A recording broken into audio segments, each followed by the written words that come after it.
ओम शांति। 17 जुलाई 2025 की मुरली से सुनते हैं बाबा के आज के अनमोल मधुर महावाक्य। मीठे बच्चे, ऊंच बनना है तो अपना पोता में रोज देखो, कोई भी कर्मेंद्रियां धोखा ना दे। आंखें बहुत धोखेबाज हैं, इनसे संभाल करो। प्रश्न: सबसे बुरी आदत कौन सी है? उनसे बचने का उपाय क्या है?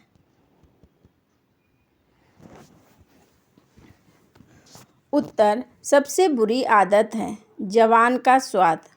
कोई अच्छी चीज़ देखी तो छिपाकर खा लेंगे। छिपाना अर्थात चोरी।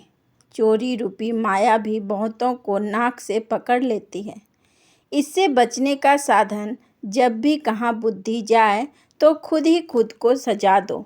बुरी आदतों को निकालने के लिए अपने आप को खूब फटकार लगाओ। ओम शांति। आत्माभिमानी होकर बैठे हो, हर एक बात अपने आप से पूछनी होती है।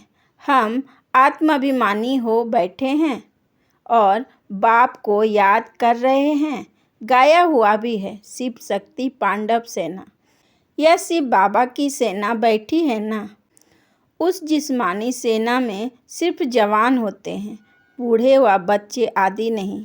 इस सेना में तो बूढ़े, बच्चे, जवान आदि सब बैठते हैं। यह है माया पर जीत पाने के लिए सेना। हर एक को माया पर जीत पाकर बाप से बेहद का बरसा लेना है। बच्चे जानते हैं माया बड़ी प्रबल है, कर्मेंद्रियां ही सबसे जास्ती धोखा देती है। चार्ट में यह भी लिखो कि आज कौन सी कर्मेंद्रियां ने धोखा दिया। आज फलानी को देखा तो दिल हुई इनको हाथ लगाएं, यह करें। आंखें बहुत नुकसान करती हैं। हर एक कर्मेंद्रियां देखो कौन सी कर्मेंद्रियां बहुत नुकसान करती हैं। सूरदास का भी इस पर मिसाल देते हैं। अपनी जांच रखनी चाहिए। आंखें बहुत धोखा देने वाली हैं। अच्छे अच्छे बच्चों को भी माया धोखा दे देती है। भल सर्विस अच्छी करते, परंतु आंखें धोखा देती है। इस पर बड़ी जांच रखनी होती है, क्योंकि दुश्मन है ना। हमारे पद को भ्रष्ट कर देती है।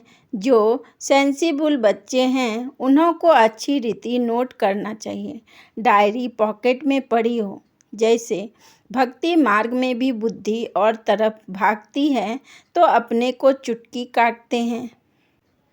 तुमको भी सजा देनी चाहिए, बड़ी खबरदार रखनी चाहिए। कर्मेंद्रियां धोखा तो नहीं देती, किनारा कर लेना चाहिए। खड़ा होकर देखना भी नहीं चाहिए। स्त्री पुरुष का ही बहुत हंगामा है। देखने से काम विकार की दृष्टि जाती है, इसलिए सन्यासी लोग आंखें बंद करके बैठते हैं। कोई कोई सन्यासी तो स्त्री को पीठ देकर बैठते हैं। उन सन्यासियों आदि को क्या मिलता है? करके 10-20 लाख करोड़ इकट्ठा करेंगे। मर गए तो खल्लास, फिर दूसरे जन्म में इकट्ठा करना पड़े। तुम बच्चों को तो जो कुछ मिलता है वह अविनाशी वर्षा हो जाता है। वहाँ धन की लालच होती ही नहीं। ऐसे कोई अप्राप्ति होती नहीं जिसके लिए माथा मारना पड़े। कलयुग अंत और सतयुग आदि में रात दिन का फर्क है। वहाँ तो अपार सुख होता है, यहाँ कुछ भी नहीं। बाबा हमेशा कहते, संगम अक्षर के साथ पुरुषोत्तम अक्षर जरूर लिखो। साफ साफ अक्षर बोलने चाहिए, समझाने में सहज होता है। मनुष्य से देवता किए तो जरूर संगम पर ही आएंगे ना। देवता बनाने, नरकवासी को स्वर्गवासी बनाने। मनुष्य तो घोर अंधियारे में है, स्वर्ग क्या होता पता ही नहीं, और धर्म वाले तो स्वर्ग को देख भी नहीं सकते। इसलिए बाबा कहते हैं तुम्हारा धर्म बहुत सुख देने वाला है। उनको कहते ही हैं हेबिन, परंतु यह थोड़े ही समझते हैं कि हम भी हेबिन में जा सकते हैं। किसी को भी पता नहीं है। भारतवासी यह भूल गए हैं। हेबिन को लाखों वर्ष कह देते हैं। क्रिश्चियन लोग खुद कहते हैं 3000 वर्ष पहले हेवन था। लक्ष्मी नारायण को कहते ही हैं गॉड गॉडेस। ज़रूर गॉड ही गॉड गॉडेस बनाएंगे तो मेहनत करनी चाहिए। रोज़ अपना पोता मेल देखना चाहिए। कौन सी कर्मेंद्रियां ने धोखा दिया? जवान भी कोई कम नहीं। कोई अच्छी चीज़ देखी तो छिपाकर खा लेंगे। समझते थोड़े ही हैं कि यह पाप है। चोरी हुई ना, सो भी शिव बाबा के यज्ञ से चोरी करना बहुत खराब है। कख का चोर 100 लाख का चोर कहा जाता है।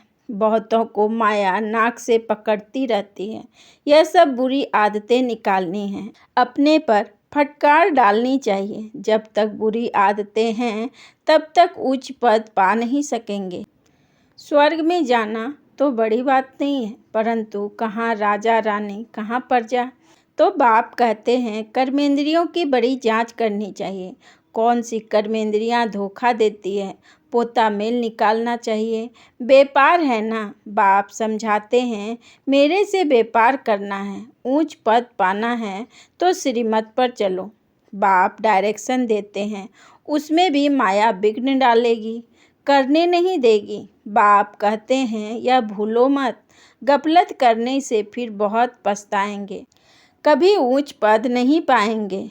अभी तो खुशी से कहते हैं हम नर से नारायण बनेंगे, परंतु अपने से पूछते रहो कहाँ कर्मेंद्रियां धोखा तो नहीं देती है। अपनी उन्नति करनी है तो बाप जो डायरेक्शन देते हैं उसे अमल में लाओ। सारे दिन का पोता मेल देखो। भूलें तो बहुत होती रहती है। आंखें बड़ा धोखा देती हैं। तरस पड़ेगा, इनको खिलाऊं, सौगात दूं, अपना बहुत टाइम वेस्ट कर लेते हैं। माला का दाना बनने में बड़ी मेहनत है। 8 रत्न है मुख्य, 9 रत्न कहते हैं। एक तो है बाबा, बाकी है 8। बाबा की निशानी तो चाहिए ना। बीच में कोई ग्रहचारी आदि आती है तो 9 रत्न की अंगूठी आदि पहनाते हैं। इतने ढेर पुरुषार्थ करने वालों से 8 निकलते हैं। पास भी डॉनर। 8 रत्न की बहुत महिमा है। देह अभिमान में आने से कर्मेंद्रियां बहुत धोखा देती है। भक्ति में भी चिंता रहती है ना। सिर पर पाप बहुत है, दान पुण्य करें तो पाप मिट जाए। सतयुग में कोई चिंता की बात नहीं, क्योंकि वहाँ रावण राज ही नहीं। वहाँ भी ऐसी बातें हो फिर तो नर्क और स्वर्ग में कुछ फर्क ही ना रहे। तुमको इतना ऊंच पद पाने के लिए भगवान बैठ पढ़ाते हैं। बाबा याद नहीं पड़ता है। अच्छा, पढ़ाने वाला टीचर तो याद पड़े। अच्छा, भला यह याद करो कि हमारा एक ही बाबा सतगुरु है। मनुष्य ने आसुरी मत पर बाप का कितना तिरस्कार किया है। बाप अब सब पर उपकार करते हैं।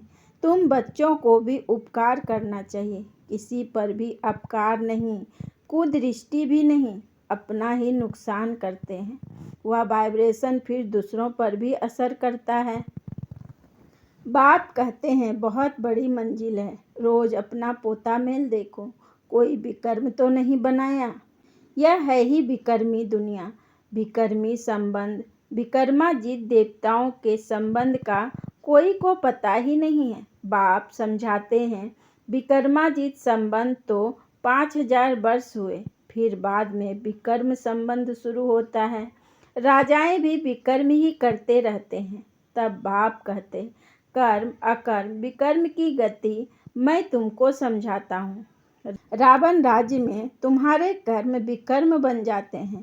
सतयुग में कर्म अकर्म होते हैं, विकर्म बनता नहीं। वहाँ विकार का नाम ही नहीं है।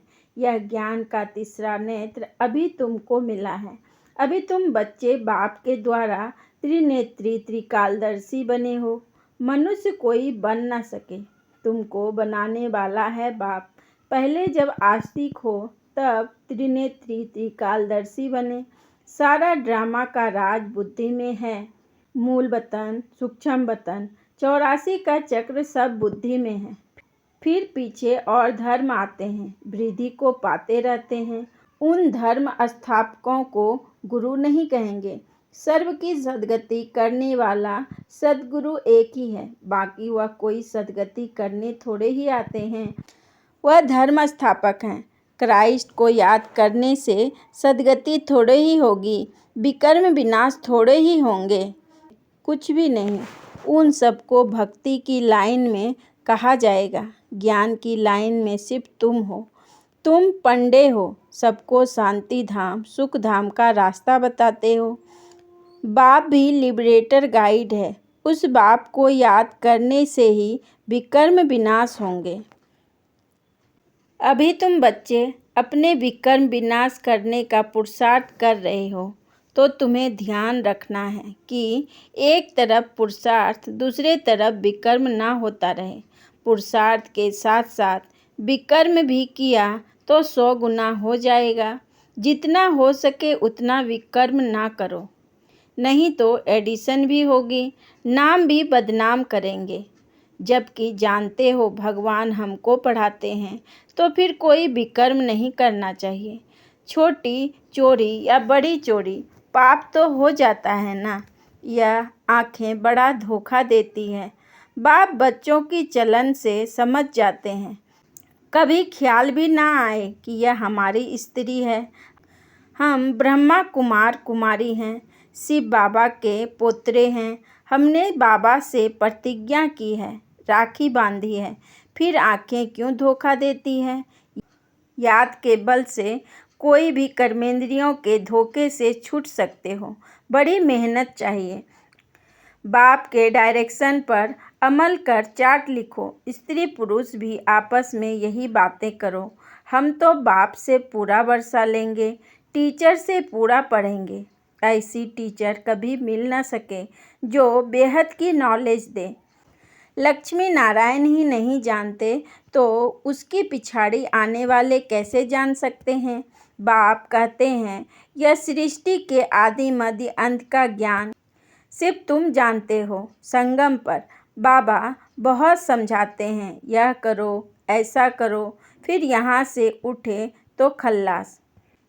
यह नहीं समझते कि शिव बाबा हमको कहते हैं हमेशा समझो, शिव बाबा कहते हैं इसका फोटो भी नहीं रखो।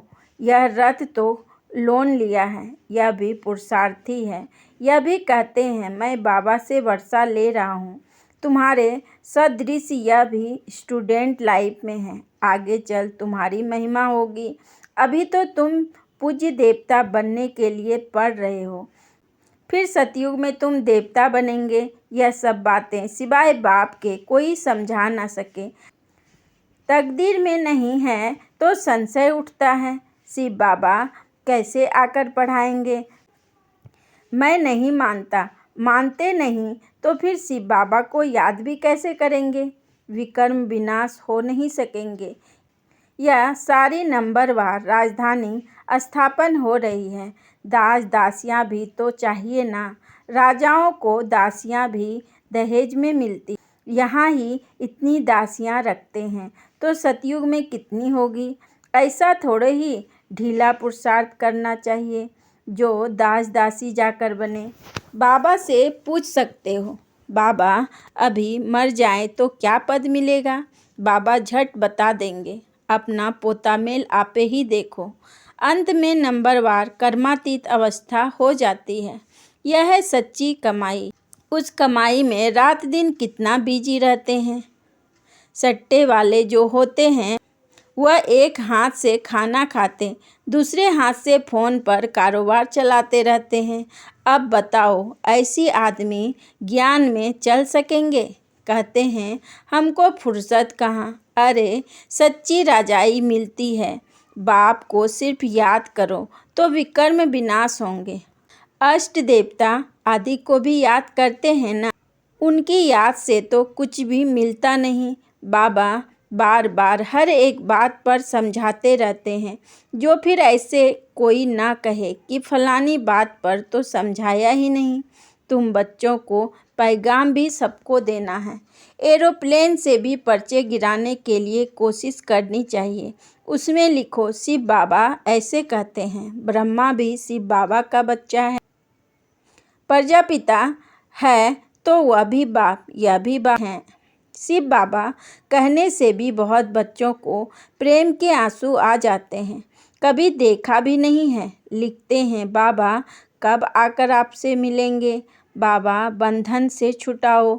बहुतों को बाबा का फिर प्रिंस का भी साक्षात्कार होता है। आगे चल बहुतों को साक्षात्कार होंगे, फिर भी पुरुषार्थ तो करना पड़े। मनुष्य को मरने समय भी कहते हैं भगवान को याद करो। तुम भी देखेंगे पिछाड़ी में खूब पुरुषार्थ करेंगे, याद करने लगेंगे।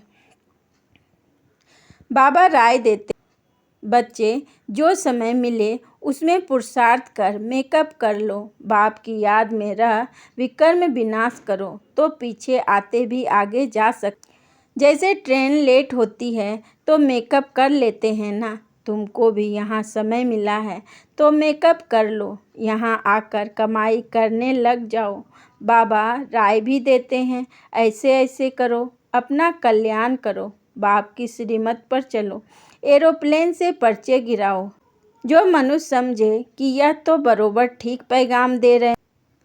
भारत कितना बड़ा है सबको मालूम पड़ना चाहिए। जो फिर ऐसे ना कहे कि बाबा हमको तो पता ही नहीं पड़ा। अच्छा,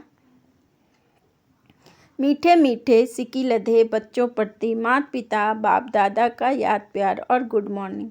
रूहानी बाप की रूहानी बच्चों को नमस्ते। हम रूहानी बच्चों की रूहानी बाप दादा को पदम गुना नमस्ते नमस्ते नमस्ते।